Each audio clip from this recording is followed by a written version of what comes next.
What's up, everybody? Welcome to episode 2 of Training Tuesdays. I'm excited to be here. I'm your host, Travis McKenzie, and in a moment, we'll be introducing our experts for today.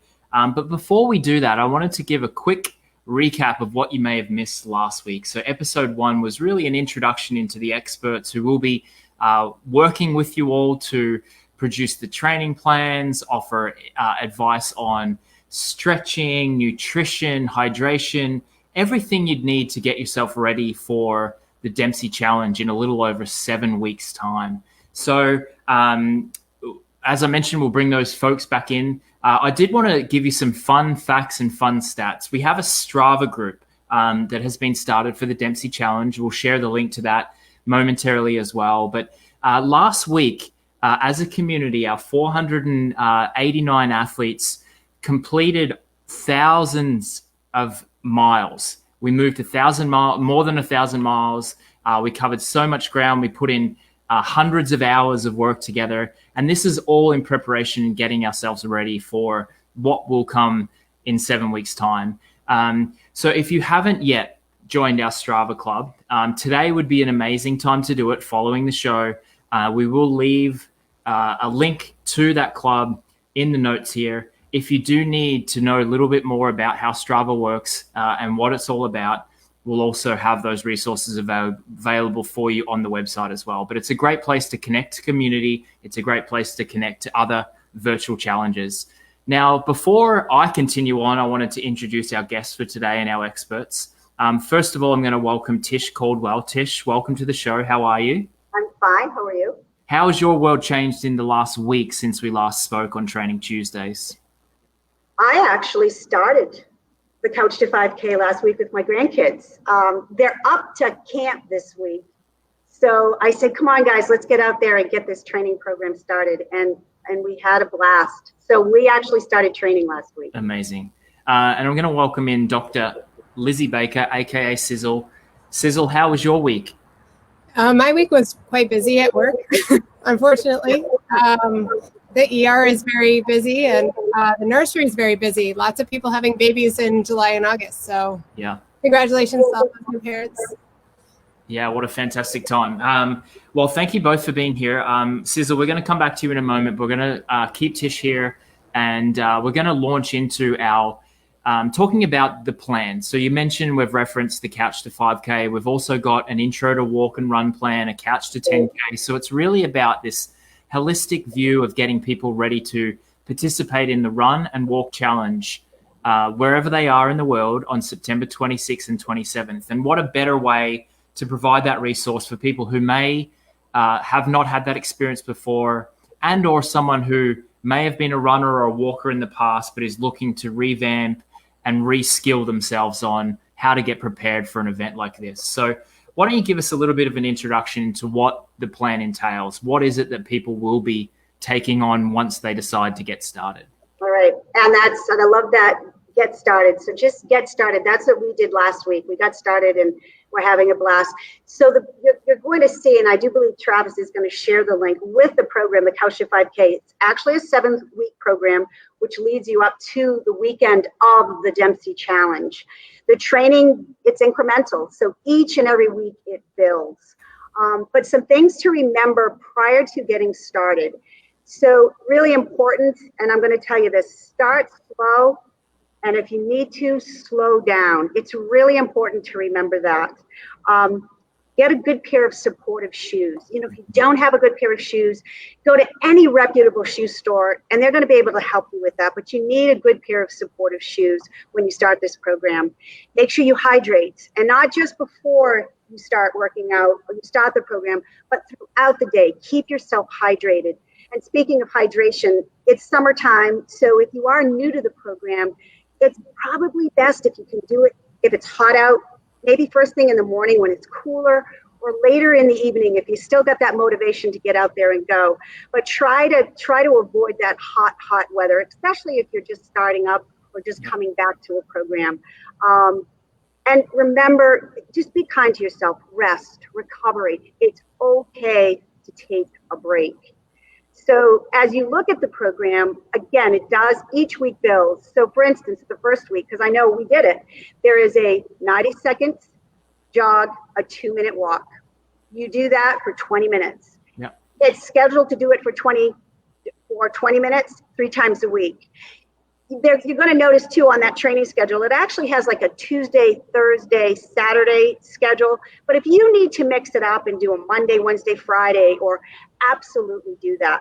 Know that you have recovery time in between if you choose to do that as well. And then week 2, you're going to see it builds. It's a 90-second jog, 2-minute walk, 3-minute jog, 3-minute walk, and you do that for 2 reps. So every week you build until you're actually running 5K, which is 3.1 miles. Yeah. One of the pointers I wanted to bring up too, of course, is remember to warm up prior to actually starting the actual program itself. And then when you're done, to do a nice cool down stretch. And we will be showing you that today. So that's something I'll be sharing with all of you today. Yeah. I look forward to seeing those. Program. Yeah, I think that's important to note. And we will show those. We will go through a demonstration for people, and we will have that resource available to look back on. You mentioned a couple of really interesting things. The first one to me is shoes. I think that so many of us maybe get drawn into the marketing of certain products, and it may not actually work for us. So your recommendation of finding a reputable store or someone who can help you fit the right shoe, I think is really important. It will help in injury prevention. It will help with comfort. It will help with a lot of things along the way. So feel free to ask a question, send us a note if you're not sure what that means, and we'll be happy to kind of direct you in the right way. The other part is hydration. I think that's probably nothing more important from a standpoint of being an athlete or getting back into athletics, but just general life. I always find that I'm much better person. I sleep a lot better. I recover better when I'm hydrated. So do you have a general rule of thumb that you like to follow as far as your hydration goes, especially in these hotter, warmer summer months? Well, I will admit to you that I am not a great hydrator, and I have to consciously think about it. So I'm going with the how much you weigh, and taking at least half of that in ounces. So I guess I'm going to kind of tell you how much I weigh, but I try to take in at least 60 ounces of fluid a day. And throughout the day, I make myself get up. I make myself walk to the faucet, wherever it is that I am, but I have to consciously think about it. I am one of those hydrators that it doesn't come natural to me. So remember that. Think about hydrating. Yeah. And again, I try to get at least 60 ounces of water into me a day. Yeah, that's great advice. And we actually had a great question from Dawn in the audience. Her question was around, is water best, or should we look for beverages that also include electrolytes? I think electrolytes, I absolutely believe, but I think the nature of this program, because it is a Couch to 5K, so you're not talking about a lot of endurance running, long, like a half marathon or a half marathon. I think for me, water is the best way to go. It doesn't hurt to use an electrolyte. There's some that you want to water down a bit, but I think the water is just the best way to go with this program especially. Yeah, I would agree. I think it's the best place to start. It's not always easy to have electrolytes on hand. Yeah. There are obviously natural sources of electrolytes as well that really help. Coconut water is great. Bananas are great to add magnesium. So there's things like that that you can find, that you don't have to worry about a sugary drink. And that was the other thing that I would really talk about, is making sure if you do choose an electrolyte product, that you're not getting a whole bunch of stuff that you don't need. There's not additional calories in there. There's not additional things like that. So just be careful, read the labels, and find something that works for you. But as a baseline, as you mentioned, water is always best. And Travis, we are going to be spending a little bit more time with Judy and our nutrition experts talking about hydration. So there will be a segment where we're going to get a little bit more specific to hydration. Perfect. We'll dig right in there. So Tish, why don't we talk about that warm up? Because I know for myself, as we age, as athletes, we need to get going a little bit more before we start, wake up those achy joints, so to speak. So why don't you give us the demonstration and run us through a dynamic warm-up so that people can follow that to use before they start any activity? Right. And like you said, Travis, it really does help to get that body moving. And really finding, research does find that, you know, when you do that warm up, that dynamic warm up, it really does help with muscle soreness. I'm going to be stepping back, so my sound might get a little different as I move back, but I'm going to move back and start to do some stuff. Perfect. Thanks, Tish. So now's the time. Up your volume if you find it hard to hear, Tish. I'll mute myself and we'll turn it over to you. So I'm sitting right now because I think, especially with the walk running program, I think one of the biggest complaints I've heard is shin splints. I'm getting sore, my shins are sore. So really, really, really important to remember, if that starts to happen to you, rest, recover, you know, ice, take a break, slow down, it's okay to do that. But some simple exercises you can do to help strengthen those muscles, you know, the lower part of your leg, just by, you know, you can sit in a chair, extending your leg, you can point and flex, just lengthening through the top of the foot, pulling toes, ankle rotations, joint mobility actually helps with joint stability, getting ankle rotations in. I'm working all of these small muscle groups, making a J, you know, with my foot. I have summer feet, by the way. You can they say spell your name with your foot, because again, you're engaging all of these small muscle groups. So that's a way to help potentially prevent those shin splints, but recovery is really important, and slowing down if you need to is important. Now I'm going to stand up. So I have my handy dandy chair. If you're outside and you don't happen to have a chair, but you do need some balance or support, remember there's a tree, there's your car, maybe you find a bench. So if you do find with some of these stretches that you need a little balance, a little support, just find something around you that you can touch and hold on to. First thing I'm going to do is the dynamic movement of the spine. I actually do this in every yoga class that I teach here at the Dempsey Center. A healthy spine is so important. And I'm going to connect the breath to the movements of the spine, which is a wonderful way to start engaging your breath, because breathing, of course, is so important. So the spine moves in different directions. It lengthens, it forward bends, it back bends, it side bends, and it rotates. So that's what we're going to do. So we inhale as we reach up. There's actually a little back bend here. Exhale. I'm just going to bring the arms down. Some nice range of motion. Dynamic. Inhale. Now what I'm going to do is I'm going to sit back. This is a little forward fold. I'm in a forward fold. Now if you want to work on lengthening through the back of legs, hamstring, glutes, back, you can. Sit back again. Take a breath. Reach up. Now I'm going to side bend. One arm, and then I go one way, and then just reach up. Use your breath. Inhale. And as you exhale, go the other way. When you're ready, inhale, reach up. Now bring your arms to shoulder height. Palms open, thumbs back. Opens up chest, shoulders. Take a breath. Turn right. Back to center. How about inhale? And as you exhale, turn left.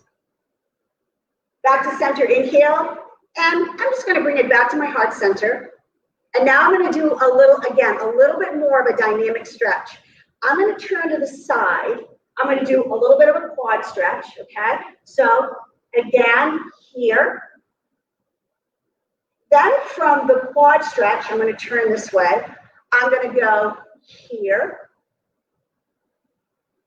Then I'm going to open, nice opening. Maybe do a few of those. Open and close, opening up the hip. And again, you know, if your leg's down here, it's totally fine. Wherever it works for you, all right? Some nice dynamic movement. Then I'm going to come back. This is where you might need to hold on to something. I'm going to cross one leg over the other. And then I'm just going to sit back. Oh, I did this wonderful stretch through the outside edge of my hip. Okay, now I'm going to stand up, uncross, and then of course I'm going to do it the other way. So I will do the other leg, same thing. You know what? Why not? Let's just go the other way. All right, real quick. All right. So here, quad. I'm I'm going to face you. I'm going to do it here. Then I'm going to open and close a few times. Then I'm going to come back. I'm going to cross. I'm going to sit back. And then I'm going to stand tall. And then I'm going to uncross, all right? A little more dynamic movement. Now, before you get going, let me go here. I'm going to move the chair again. So, you can do these in place, all right? We call them Frankensteins. Or you can move. Maybe do them for 30 seconds. Dynamic movement. You can do knees up. You can move. You can hop with it, like a little skip. You can do kick butts. This gets the body warmed up using a bunch of different muscle groups. And then you start your couch to 5K. Amazing. That was great. We had lots of people who were joining you. They were leaving in the comments. They were doing it along with you. I think, tell me, so this is before every workout, but from what I can gather, it's probably a great thing to do. Get out of bed. Maybe you go through this routine just to get yourself warmed up in habit. This is not something that's exclusively needed for when you're going to run or walk. This is something you can implement time and time again. Especially, Travis, you know that moving the spine. Oh, if you could, even if you did that once a day, lengthen, forward bend, back bend, side bend, rotations, it's amazing how good it is for the spine, engaging the breath. And then next thing you know, you find that your breathing rhythm is much better as you're doing your program. So it's a great thing to do. Yeah, love it. And so much of it I spent, and I'm doing it myself. I'm trying to straighten up, but we're hunched over our computers and we're sitting at a table all day. So getting that spine loose, shoulders back, I think is a fantastic way to approach every day. So Tish, I know that was a dynamic warm up. That was something that you would do pre-activity to start your day. We're going to come back to you momentarily, and you're going to cover off what we would do post-activity as well. But in the meantime, I'm going to bring Sizzle back in, and she's going to talk about the Intro to Cycling plan. So we'll see you in a moment here, Tish. Okay, thanks. Hi there. To Sizzle. So what did you think of Tish's fantastic dynamic warm-up? I feel like that's something that would be useful for cyclists as well before they jumped on the bike. Absolutely. I think the Frankensteins are one of my favorite things to do because they just get your glutes and your hamstrings activated so well. And you look like a goofball, but it doesn't matter. It's a great activity. I think it'd be a great dance move too. If you're all back out in the bars and celebrating, we can do the Frankenstein together. That'd be great. Yep. Now tell me about your plan. We know that Tish has taken on the Intro to Walk and Run. Yours is geared towards cyclists. It's a way for people who may have been cyclists in the past to take on a new distance, take on a new challenge, or as we talked about last week, simply to overcome some of those barriers to entry that exist for people who want to get out on the road for the first time. So why don't you give us a bit of an insight and intro into your program?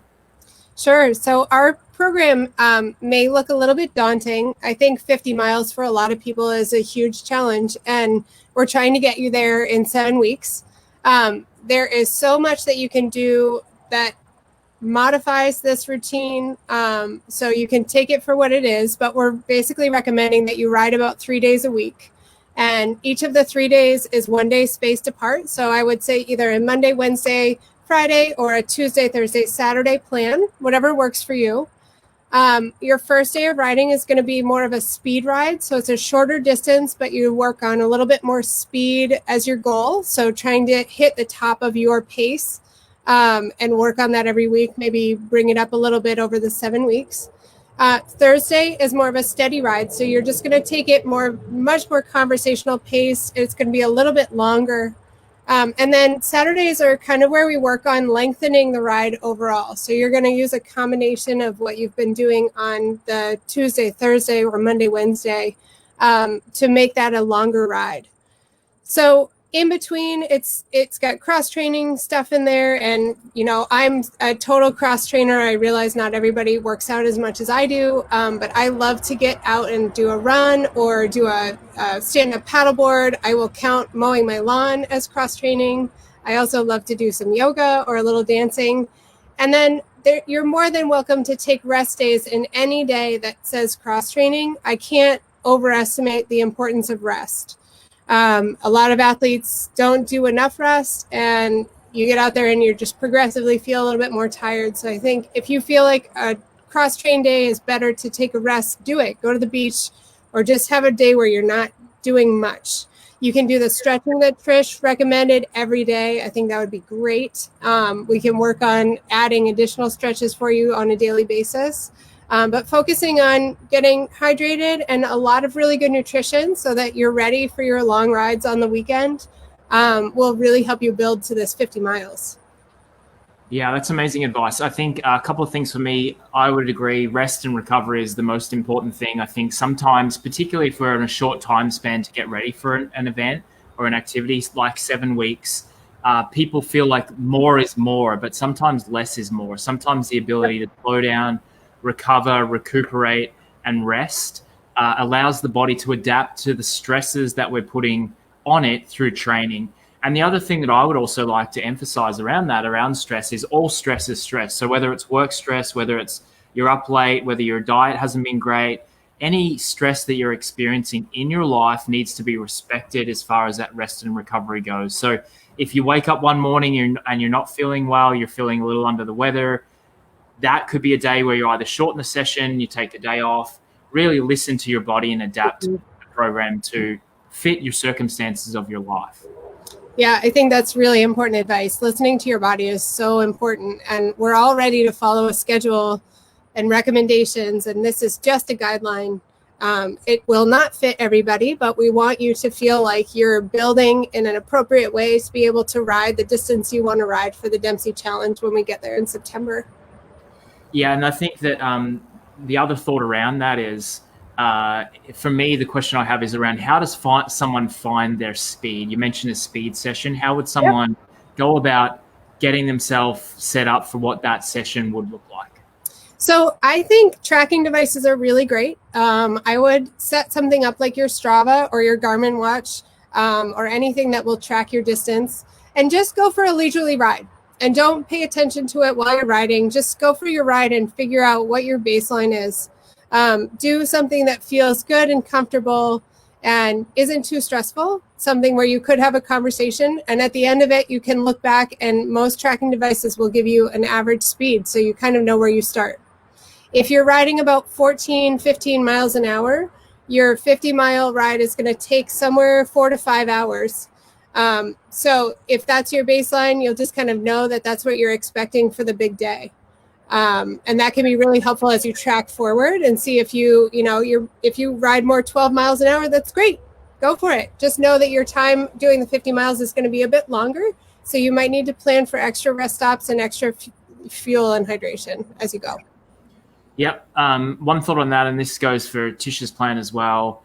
The first day, the first couple of days might feel daunting. It may feel like there's no way I'm ever going to be able to run 3.1 miles or ride 50 miles, but it's all about momentum. So don't judge. I always say don't judge it on the first day, judge it on the event day. So take your time, get yourself into a routine and a habit. It may take a couple of weeks to get yourself going and understand how your body works and adapts to a new plan. So don't give up right from the beginning. And also on the other side, sometimes when we start, the motivation is really high, and we can tend to overdo it and over push because we are so excited. So try and find that balance, that mellow level of something that you can maintain throughout. You mentioned hydration and nutrition as well. Sometimes daunting for people when they first start. Taking one hand off the handlebar, grabbing a drink, knowing what to do, where do you put all of your things? Any advice for someone just starting out, how they kind of maintain that hydration and nutrition throughout a training ride? So in your training, I would say the most important thing is to be prepared. So the day before and just before you go out, You don't want to be overhydrated so you feel full, but you want to be feeling like you're hydrated and ready to go. And anything that you take on the ride is basically a bonus when you're doing your training rides, especially these 30-minute rides. And then as you go, you can play with, do I need to stop to access my water bottle? Because that's the safest thing for me to do on the side of the road, which is totally fine and normal, and what a lot of us do as we're starting to get going. And then just kind of play with it. You might want to just access the water bottle, pick it up, put it down, don't even take a drink, see how that feels, how it feels to lock it back into your cage on your bike. Usually I will take at least 2 water bottles out on the bike with me, and I might not use all of them, but I at least have that hydration should I need it. Yeah, great advice. I've also seen and have used and offered this advice in the past, where if you are just getting used to grabbing your water bottle out of a cage, find a grassy spot, find a local field, find somewhere where you can practice. And if for some reason you do lose your balance or you fall over, you're not in traffic, you're not on a hard surface. So think about some of those practice activities as well if you're just starting to find your comfort level with those types of things. Yeah. There's a lot of things to get used to on a road bike if you're brand new to it. So I was going to mention things like getting your saddle ready. The first couple rides that you go on that are half an hour or longer will hurt your saddle a bit. So you need to kind of break in and get used to your bike seat. Having a good chamois butter, something that helps inside your bike shorts, is great. And just kind of learning to get used to what you need to bring with you. So have a cell phone so that if you get into trouble or you have a mechanical issue, you can call someone to help you pick you up. And, have a kit if you're comfortable changing your own tire. Bring hydration and some nutrition with you no matter what, even if it's a short ride. Just bring a little something just in case. You never know what you might run into out there. So it's always a good idea to just be extra prepared. Over-prepared. Yep. I just put in the chat comments there that if anyone does have any questions, so obviously they're watching this back or they want to ask our experts any questions, we will be engaging and interacting in the Strava Club, the Dempsey Challenge Strava Club. So I put a link to that where Tish and Lizzie and Judy and Maggie will be ready and willing to answer any and all of your questions. And if anything we find comes up quite often, we'll bring that back to the following week's session so we can address it with the entire audience as well. Tish showed us a great dynamic pre-ride, pre-run warm-up stretch activity. Now we're going to turn it back over to her to showcase and show us a post-ride, post-run recovery stretch. So I'm going to bring Tish back in. Sizzle will bring you back in momentarily here as well. Tish, welcome back. Welcome back. What did you think of the advice Dr. Sizzle shared with us? Did it make you want to get out on your bike as well and explore? Yeah. You know what? It's been a long time since I've been on my bike, and this was the year that I was going to ride the challenge, and it's virtual. I can still ride the challenge, right? So I'm getting on my bike. You can still ride, you can still run, you can walk, exactly. You can do whatever. The weekend is yours, 26th and 27th of September, wherever you are in the world. So absolutely. All right. So now you went through a dynamic warm-up, got us going before our activity. We've finished our training for the day. We've come home. We've had potentially a quick snack. We've rehydrated a little bit. Then we want to make sure that we start that recovery process through a post-activity stretch, through some movement and some activity to really start that recovery process in action. So why don't you run us through what that would look like? All right, so I'm going to go back to my handy dandy chair. And know too that this time we did a pre-warm-up, which was more dynamic movement. Now we want to do what we call static stretching. So we're actually holding a bit longer. For time's sake, because I know we're kind of getting close to the end, for time's sake, I will not hold these stretches as long as I'm going to suggest. You should hold the stretch for at least 10 to 15 seconds. I'm going to move through the stretches a little quicker than you would normally do, because you want to at least hold the stretches for 10 to 15 seconds. So I'm first going to turn this way. Again, you might find that you need something to hold, a wall, a chair, a car, a tree. So, and I'm going to do one side, again, for time's sake, all right? So I'm going to step, and I'm going to come this way a little bit. So I'm going to step 1 foot back. I'm on the ball and toes of my, and it's my left leg. and I'm going to stay there. And then I'm going to lunge forward into my right leg. So I'm lunging forward back. This is your traditional runner stretch. Notice my heel is away from the floor right now. My knee right in line with my ankle. All right. And then I'm just gently pressing forward and back as I move down. Nice stretch. Calf, Achilles. Now from here, and you may need to step your foot in just a bit more. Okay. I'm actually going to step my heel down completely, but I'm still in that lunge position. So now I'm really feeling it through the calf. Now the next move I'm going to do is I'm going to lengthen both legs. And now my right foot, I'm going to pick it up and down, up and down. So again, working through the shin, the lower part of my leg, getting a little strength in there. Now I'm going to hold my foot up. And then I'm going to bring it down and I'm going to hold it down. Again, remember, hold a little longer with your post stretch, all right? Now from here, there's a little balance, all right? I'm going to just bring my hands away from the chair and I'm going to do a little side bending. A little balance and stability, engaging some different muscle groups. And again, let me just show you here. So I'm side bending, side to side, a little more dynamic movement, or if you want, you can hold it. All right, and then from there, you're gonna, a lot of these stretches we've already done. I'm gonna come back, my back leg, my left leg, and I'm gonna do that quad stretch again. But this time I'm gonna hold it a little longer. Then, and again, I'll turn front two. I'm gonna do the same thing. I'm gonna cross, and I'm gonna sit back, and I'm gonna hold it, but this time a bit longer. You can actually do this in a chair too. Then I'm going to stand tall and I'm going to uncross. Of course, I would do the other leg, but now, after I've done the other leg, now what I'm going to do, holding on to something, I'm going to step back as far as I can. We actually call this modified downward facing dog. I'm holding on to the chair. I gently drop my head between my shoulders.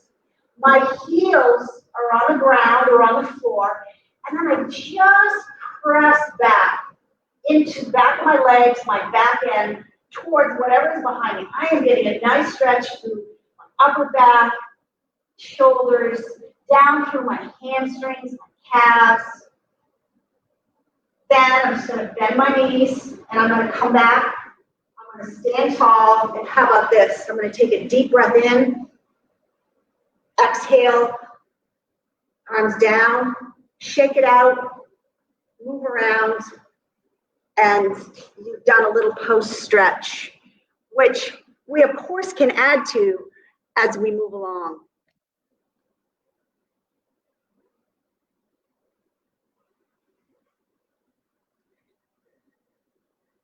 Travis, I can't hear you.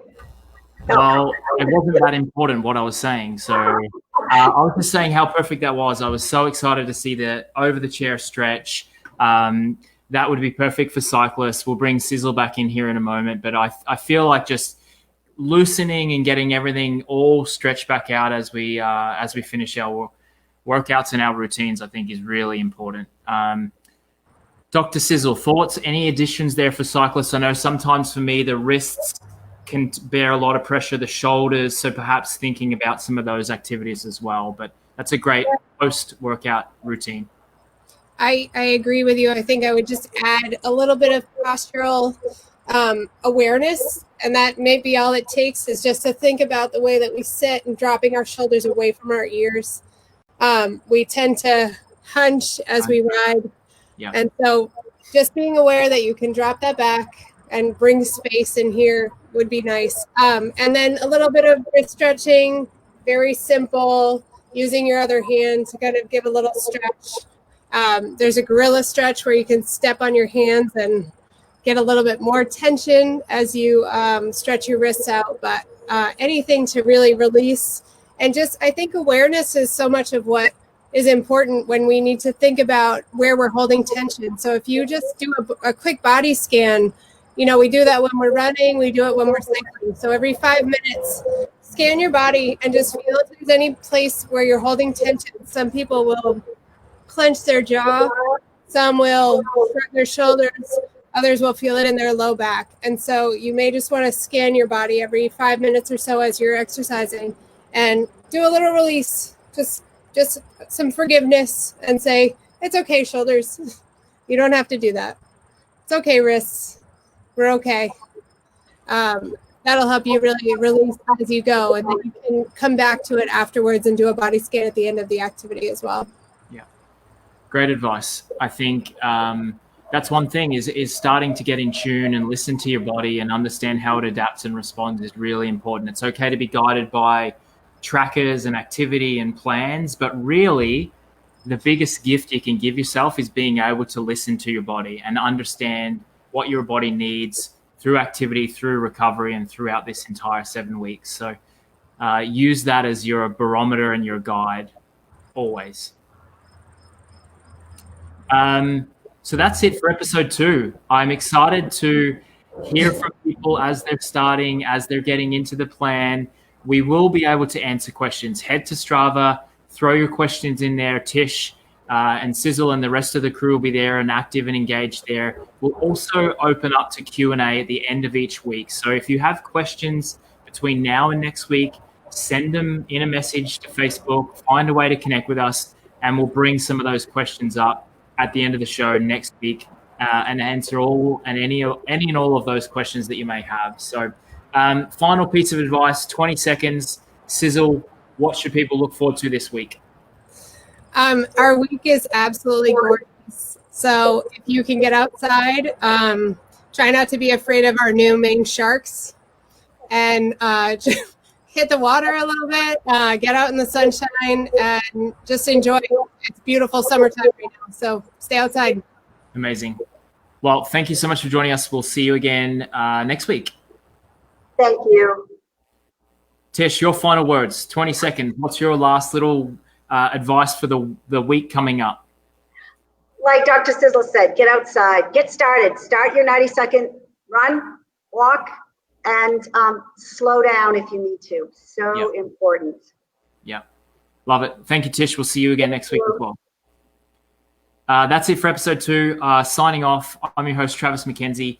Please, please, please share your success. Share your story with us. We want to hear your journey from couch to 5K, couch or beginnings to 50 miles. So please share. We're excited to support you along the journey, and we're here for you, whatever you need. So don't hesitate to reach out across multiple channels. It's been great to bring you this episode. We'll see you again next week.